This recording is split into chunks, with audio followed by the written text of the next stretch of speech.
সভা মধ্যে যিনি প্রসঙ্গ অনুযায়ী কথা বলেন, প্রেম কথা দ্বারা সবার উপর প্রভাব বিস্তার করতে পারেন, নিজের শক্তি অনুযায়ী ক্রোধ করেন, তিনি যথার্থ পণ্ডিত। বহুদূর পথ হেঁটে শ্রান্ত ক্লান্ত হয়ে কোনো ব্যক্তি বাড়িতে এলে অথবা অকারণে ক্ষুধার্ত তৃষ্ণার্ত ক্লান্ত কোনো ব্যক্তি বাড়িতে এলে তার ধর্ম হবে অতিথি সৎকার কার্য।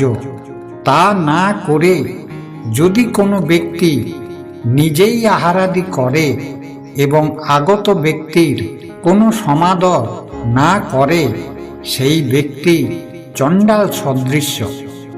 পক্ষীগণের মধ্যে কাক চণ্ডাল, সেরূপ পশুদিগের মধ্যে কুকুর, মুনিদিগের মধ্যে পাপ কার্যকারী মুনি এবং নিন্দুক ব্যক্তি মাত্রেই চণ্ডাল। কারণ কিছু লোক এমন আছে, ভালো মন্দ বোঝার ব্যাপার নেই, নিন্দা করলেই হলো।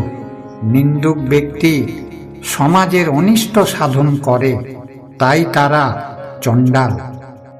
অগ্নি হলেন ব্রাহ্মণ, ক্ষত্রিয় ও বৈশ্যের গুরু, আর ব্রাহ্মণ হলেন সর্ববর্ণের গুরু।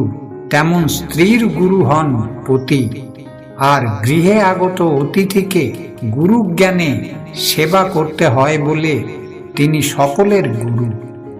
অতি উচ্চ বংশীয় শিক্ষিত উদার ব্যক্তিকে কুলীন বলে। একবার তারা যার সাথে মিত্রতা করেন, সারাটা জীবন মিত্রতা বজায় রেখে যান। তারা প্রথম থেকে শেষ পর্যন্ত সুখে দুঃখে সঙ্গ ত্যাগ করেন না। সে কারণে রাজাগণ পূর্বকালে সর্বদা কুলীনগণকে কাছে কাছে রাখতেন।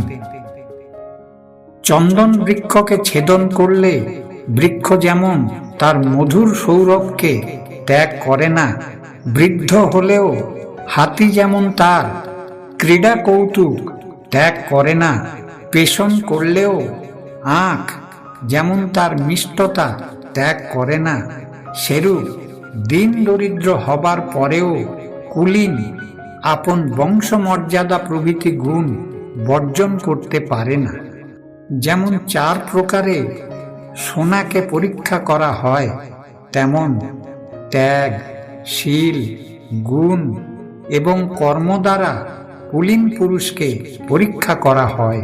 সোনাকে ঘর্ষণ করে, কেটে, তাপ দিয়ে এবং পেটাই করে পরীক্ষা করা হয়, সেটা সোনা বা অন্য কিছু হবে।